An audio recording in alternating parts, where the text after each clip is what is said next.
নমস্কার, আজকের ভিডিওতে আপনাদেরকে একটা বেগুনের জমি আমি দেখাচ্ছি। দেখুন, বেগুনের জমিতে ফুল জালি এখন আসতে শুরু করছে। এই দেখুন, সামনে থেকে গিয়ে দেখাচ্ছে। দেখুন, ফুল জালি বেগুনের জমিতে দু চারটা ফুল জালি এখন আসছে, দু চারটা ফুল জালি আসছে এবং মাছি গাছ এখন বড় হচ্ছে, ঘন হচ্ছে। দেখুন জমিটা, মাছি পোকা এগুলোরও আক্রমণ আসবে।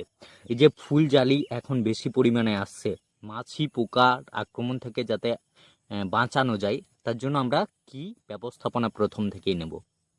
প্রথমে আমরা একবার নিম অয়েলকে একবার স্প্রে করতে পারি। নিম অয়েল একটা অর্গানিক, এবং অর্গানিক যদি আমরা ব্যবহার করি তাহলে নিম অয়েল ব্যবহারে আমরা কি করব, অনেকগুলোই ক্ষতিকারক মাছি পোকা এগুলোকে তাড়াতে পারবো। তারপরে কেমিক্যাল যদি স্প্রে করতে চান তাহলে ভালো কেমিক্যালের মধ্যে যাতে আপনার ফল ভালো থাকে, থ্রিপসের অ্যাটাক থেকে আপনার ফসলকে বাঁচাতে পারেন, সে জায়গায় আপনারা সিমোডিসকে ব্যবহার করুন। এরকমভাবে আপনার চাষের জমিকে আপনারা ভালো রাখুন।